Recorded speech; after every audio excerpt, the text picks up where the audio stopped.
Oh,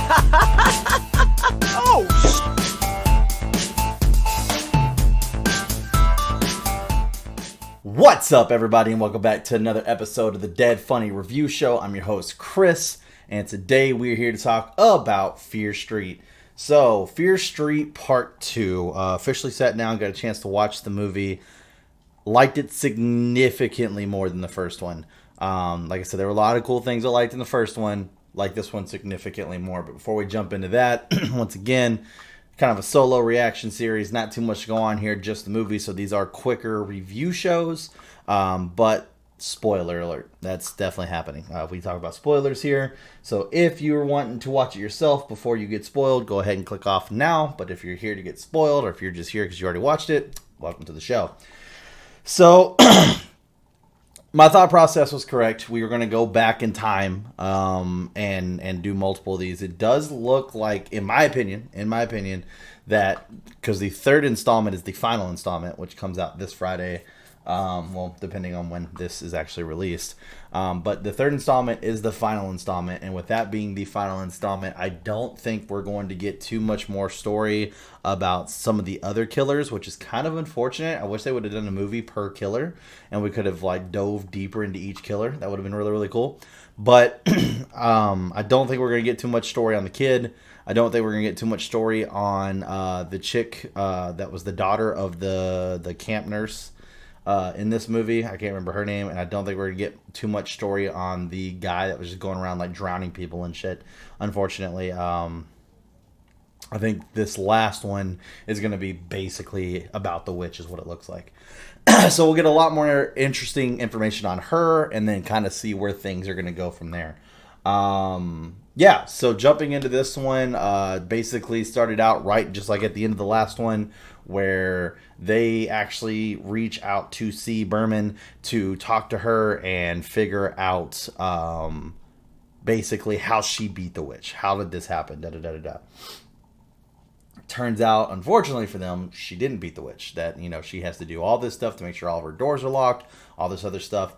She goes through a lot of bullshit every single day to make sure that she's safe type deal. She's got like 40,000 fucking alarm clocks, each one of them labeled something different, so when it goes off she knows she has to go do that thing right then and there. And it shows her doing it. She gets interrupted by her dog, which you would think at this point in her life the interruptions would be probably very slim due to the fact of her being as paranoid as she is, but I guess you would be wrong, because she definitely gets interrupted by her dog, forgets to lock the window. That's how the main character and her little brother get through in the first place. And then they end up, you know, bringing the possessed chick along, get her all tied up in the bathroom, all that other bullshit, and basically the movie opens with her sitting down and telling them the story about what happened at camp. So for those of you who don't know, and those of you who don't necessarily possibly remember because you only watched the first movie once, the camp killer was the one with the sack over his face and the axe. So he is the main, or he is the killer for this one. We do get to see the return of some of the other killers in this one, but obviously not the skull killer, because he was not around yet. Now, that being said, moving forward, we get a lot more backstory, in my opinion, on the witch in this one, which was pretty cool. So we get to see that she kind of has like these summoning grounds underneath the camp, really. It's a little bit away from the camp, but it's underneath the camp. She has like these stone pillars that whenever she curses someone, their name gets etched into this rock, and then it's like, that's, you know, it's set in stone, as, you know, the saying goes. So at that point, you know, you were in the witch's grasp. So it starts out showing Max from Stranger Things, the little redheaded girl. I can't remember what the actress's actual name is, but in this she's known as Ziggy, and that is actually C. Berman. And her sister are at this summer camp. Ziggy is kind of an outcast, and by outcast, nobody likes her. They're always blaming everything on her, and the newest thing they're blaming on her is all the stuff that's happening down in Shadyside. So they're all calling her like the witch of Shadyside, and now all this stuff is happening because of her. It's all her fault. Da, da, da, da. So the movie starts out with her getting bullied by some kids. They end up burning her arm with a lighter. She almost gets kicked out of camp, and then like the one kid's like, "Hey, but if we kick her out," which I believe is the sheriff. Yeah, the sheriff is like, oh, as a kid, if we kick her out, da da da da da. So one of the biggest things to know about the sheriff is that he likes Ziggy. He's a counselor. She's a camper. I don't know where the age difference is. I don't think it's as big as it sounds going from camp to counselor, camper to counselor. Because I remember Ziggy points out like the fact that I think like I want to say they're a year apart. I want to say I'm not 100% sure on that. I'll have to do some more research and figure that out, and maybe I can clear that up in the next one. But I'm pretty sure the way that she made it sound was that they were a year apart. So the whole like counselor and camper type deal really wasn't that dramatic between the two. But he is in line to become the next sheriff because it's kind of like in his blood as far as, you know, his dad did it, da da da da da, so on and so forth. So he's got in. Because of that, he can't really be seen with a shady sider versus a Sunnyviller, as they, you know, call themselves, a shady sider due to the fact that, you know, it could possibly ruin his reputation, da da da da da. So they're keeping their whole friendship on the low, if you will, and all that fun stuff. So that being said, like I said, it really just opens. We get to see a lot about the sisters, them going to camp. Ziggy's sister is really like a do-gooder, so she doesn't really get in a lot of trouble. She's trying to stay out of it. Her mind frame is that if she keeps her head down, she can escape the curse of being a shady sider, basically. She wants to keep her head down. She wants to become a Sunnyviller so bad. Like, she's just willing to just cut off, like, all of her friends, da-da-da-da-da, which rubs some people the wrong way because one of the, well, not one of, but some of the counselors are actually people from Shady Cider as well that she used to be friends with, and obviously they're not okay with the new person she has become. So, and that's, like, a whole huge moment in the video as well. But anyways, so moving forward, so you have, like, a lot of, like... For people who like old school slasher films, best thing that comes to mind right now would be like the older Jasons, the older Friday the 13th. This is like that kind of film. You know, like all these kids are doing bad shit. The counselors are too busy fucking each other to pay attention to what's going on, da da da da da, all this other stuff, right? So basically, where we start getting a little bit into the mystery is whenever Ziggy goes to get the burn on her arm checked out by the nurse. The nurse has a book where she has the witch's symbol, like, written down, and says that it's the witch's symbol. And Ziggy sees that, and the nurse walks in, kind of freaks her out a little bit, da da da da. And then shit just goes out the window from there. Like, it was like one of those things where it's like she saw it, nurse didn't really give a shit, maybe she did give a shit type deal. And then it's like later on you see Ziggy's sister and her boyfriend, both counselors, Ziggy's sister and her boyfriend, like cleaning the mess hall. And the nurse just comes stumbling in, and she's just like, Tommy, which is the name of the Ziggy's sister's boyfriend, who is the killer. And we'll get to that in a little bit here. She's like, Tommy, unfortunately, your name is on the stone, so no matter what, you're going to die tonight. And then pulls out a knife and comes at him. They end up, you know, getting her away from him, getting the knife away from her, da da da da da, and all this other shit. But Tommy is like freaked the fuck out. Like, holy shit, she said I'm going to die tonight, all this other shit. So they're like fucking freaking out, whatever. So they start playing this game, this game with the kids. And the game is basically, it's kind of like capture the flag, but it's more like capture the other team. So the other team gets captured and you get caught and you're like a prisoner, you get brought to the other team's base. The kids are all playing that. So that's the important part. It's like, where are the kids at throughout all this? This is what they're doing.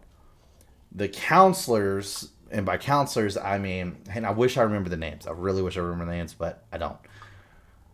You have the sheriff. We'll put him to the side because he's not part of the main group that does this whole exploring into the witch's cave and shit.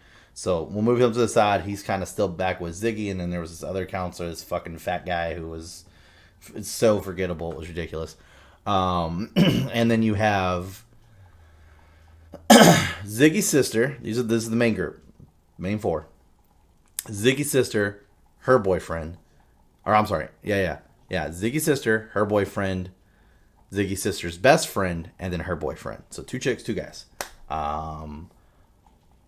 They go wandering out into the woods because they're trying to figure out more about what the fuck's gonna happen with Tom. Like, he's freaked the fuck out. He's like, it's the Shady Sider's curse. Da da da da da. We gotta figure this out. So someone, I want to say it was the sister's friend's boyfriend.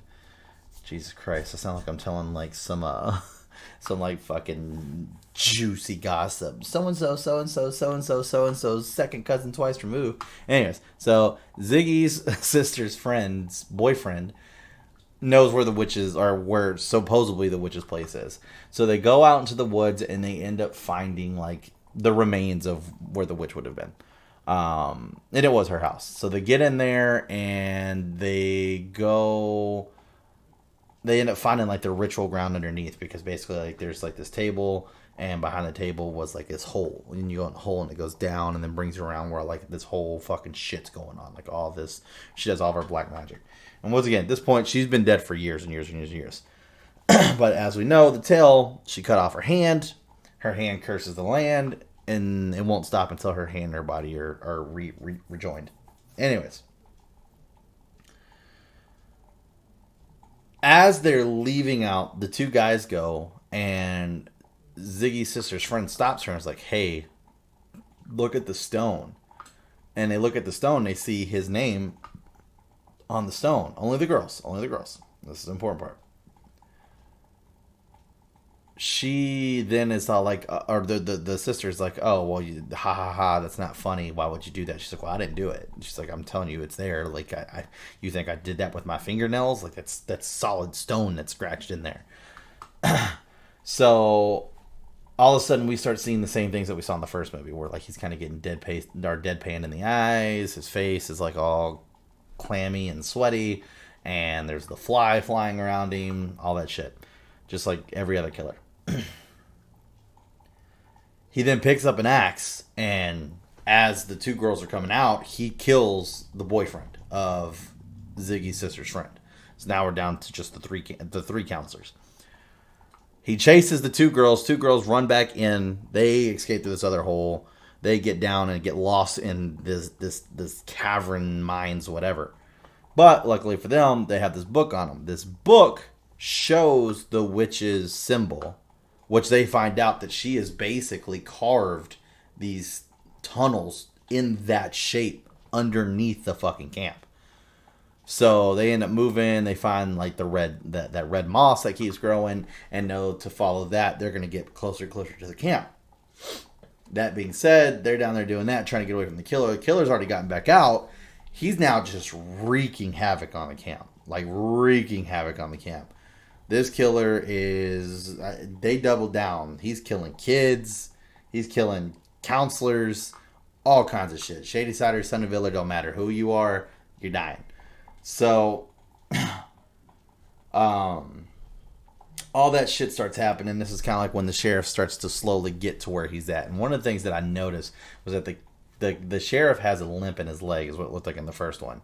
And he actually takes a fucking axe to the back of his leg to save Ziggy in this one. Because, once again, him and Ziggy are kind of in love. So they end up getting locked in this room, and they're asking each other questions. And they get down to the fact of, like, obviously he likes the weird Shady Sider girl, da-da-da-da-da is what they keep calling her.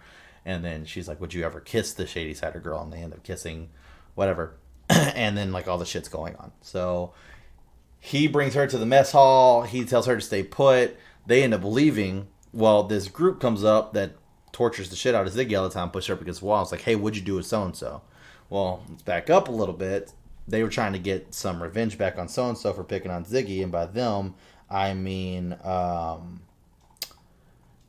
by them, what I mean is that they were picking on Ziggy. It's the popular crowd from the Sunnyvale. So by them, it's Ziggy and the sheriff basically made some fake blood and threw it on her while she was in a stall, and then locked her in the fucking bathroom. And Ziggy's like, fuck. So she runs out and goes to call for the sheriff, but he's already gone at this point. Once again, he's not the sheriff yet. He's still a kid, or a teenager, but I'm saying sheriff because I don't remember his fucking name. I think it's Nick, actually. But anyways, sheriff, and obviously he's already gone, trying to find whatever survivors they can and get them to the mess hall. So she decides she's going to go. So she goes off running. She gets to the bathroom. The other fat counselor's there, the one that, like I said, super fucking unforgettable or forgettable. And they end up hearing her sister's voice, and come to find out, like, they found their way back to camp, but they were like in the toilet. So basically, like, like what this one specific toilet, like its dumps were going directly down into the fucking cavern. So they try to get the one chick up through there. The fucking killer ends up coming in, ruins that shit. Ziggy gets out. Fatty dies. And what's her face? The sister's friend ends up breaking and snapping her fucking leg.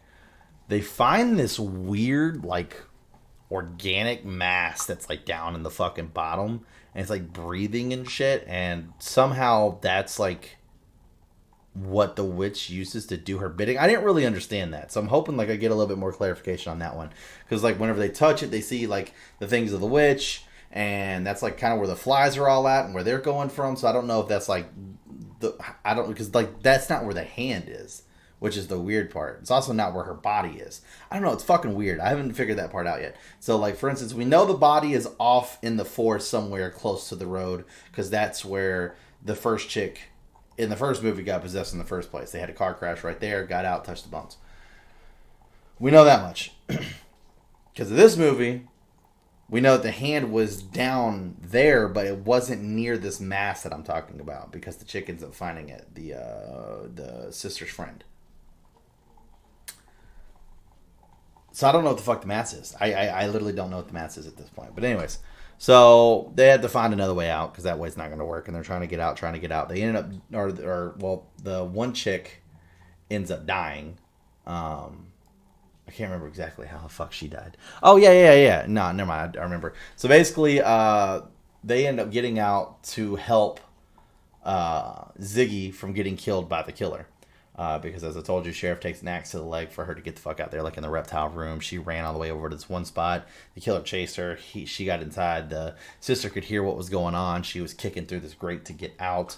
Luckily, the killer didn't hear it, because Ziggy had turned on music and turned it up really loud, so that way she could kind of mask her movements from the killer as well. Didn't know that the sister was there. So the sister gets out, and right before Ziggy's about to get nagged, fucking the sister shows up and starts killing the guy with a knife. So she ends up killing the killer, and he falls down, and all of a sudden they hear this scratching noise. They go to look, and sure enough, it's the fucking friend. She found her way through the grate as well. So they're all up there, and they're all talking. She's like, well, look, check this out. The chick found the hand. She's like, I got the hand right here. All we got to do, according to this book, is get it back to the body, and we can stop the curse. And they're like, well, the body has to be at the hanging tree where she was hanged, right? And they're like, yeah, absolutely. So they get ready to go, and then there's this whole heartfelt moment about like, oh my God, I've been an asshole this entire time. I turned my back on Shady Side, all that, the shit you don't care about, right? So while they're doing this whole heart-filled thing, the fucking killer ends up getting back up, because you see a fly around him, and all of a sudden he starts moving again. Once again, the fucking flies. I don't know what that mass is. It's bothering me. Anyways, so killer gets up, fucking splits the the sister's friend head clean the fuck open, kills her, and the sister and the other one have to run. Sister and Ziggy. So the Ziggy and her sister are running. They're going all the way to the hang tree with a shovel, and they're digging and digging and digging, trying to get down quick enough. And all of a sudden, they just start hearing the song that the chick who used the razor blade to kill her fucking husband that we talked about in the first show. Which, if you haven't watched, go back watch that one. It'll be at the end of this. Click the link. Boom. That fun stuff. So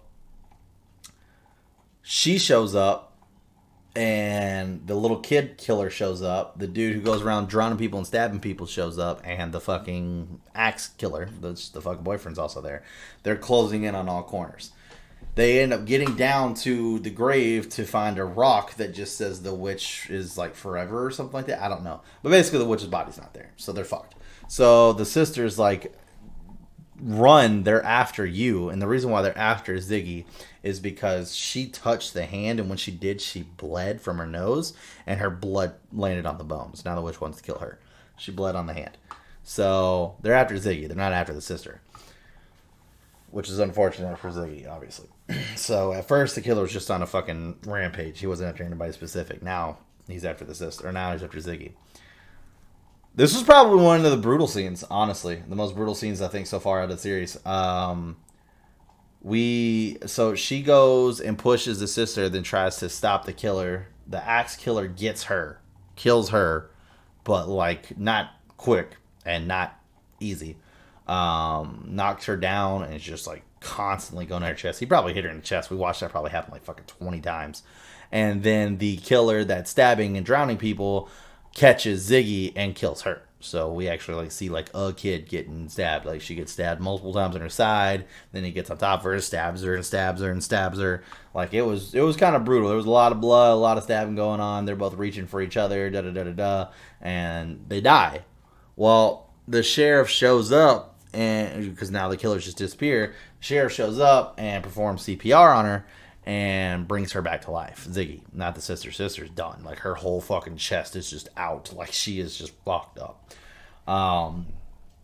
So brings her back to life, and she basically tells them, this was the curse. Well, this is where they end up, I guess losing interest in each other, is because like the sheriff knows what happened, but he knows that if he says what happened, the chances of him getting, where he wants to be is not going to happen. So he basically is just like, yeah, another shady sider went crazy. And that's when she was like, okay, fuck you, dude. I'm done with you. So, and that's kind of how the movie ends. Basically, it goes back to them. They want to figure out where the... Now I'm forgetting where the camp was at.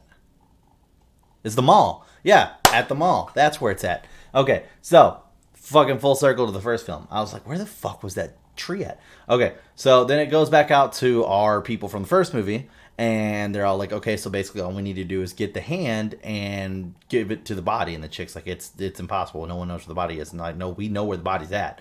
We fucking found it. And so they're like, but question is, what happened to the camp? So the camp got tore down, and the hanging tree, imagine that, is literally the tree that they built around so it would still be growing inside of the mall. So in the middle of the mall is this fucking tree, which I've seen malls that have trees in them before. In the mall is this fucking tree, and it's literally the fucking hanging tree. So they get there, they dig down, they find the hand, they take it off, and they go run into the body. The sister grabs the hand, she puts it with the body. And by the sister, I mean the sister of the little brother, the main chick from the first one. And as soon as she does, it kind of like sends her back in time, if you will, to live out the witch's life. So like when we looking at her, she looks like her, but when other people looking at her, she looks like the witch. But this is the interesting part. All the people who have been in the show so far all have different roles now back in time. Like, from what I've seen, I've only seen a preview, but like the sheriff is a completely different person. The friends who have already died are completely different people. So that's going to be interesting to see how that all plays out. Like I said, I really kind of wish we could have got like a movie per killer. Would have been pretty cool, because I would have liked to know some of the backstory on some of these. Like the camping one was a really good one. I definitely like this one a lot better than the first one.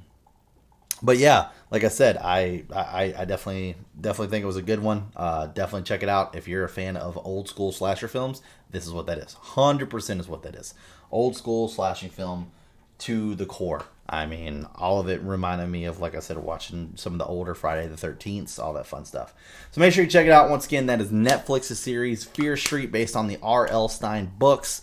Like I said, so far been super good. First one was a little because a couple scenes, which I've already mentioned. If you don't know what I'm talking about, make sure you click the video that's going to be like over there somewhere, and that'll take you back to the first one. Other than that, make sure that you like, subscribe, also turn on notifications that way you get notified whenever I go to upload the third installment of this one. Also make sure, if you want to support us, we have a merch store. We have tons of merch on there: shirts, hoodies, leggings, all the fun stuff. We're going to be putting some more stuff out. October's coming up. You guys know October is a big deal here at Dead Funny. Why? It's the anniversary. It's going to be the 3rd year anniversary of Dead Funny. Here we have been for 3 years, kicking out content. You know how we get around October. Everything's spooky. Everything's scary. We love it. I've got a bunch of ideas as far as content and stuff coming out for October series, so that's going to be a lot of fun. On top of that, I know Kelsey's got some things cooking up, and we're definitely going to be revamping our merch store and stuff like that too, adding some other items. So make sure you go check that out if you want to support us that way. Other than that, likes, comments, shares. Those are the biggest ways to support us. The subscriptions mean a lot. We're getting close to 200, so we're going to be looking at 200 stretch goal as well for subscribers. So make sure you keep it up. If you want to see us see what we're planning for our 200 stretch goal, make sure you share. We have variety channel with variety content, which means we have something basically for everybody. So check it out. But at the end of all that, I hope you guys have a great week. We'll see you next time.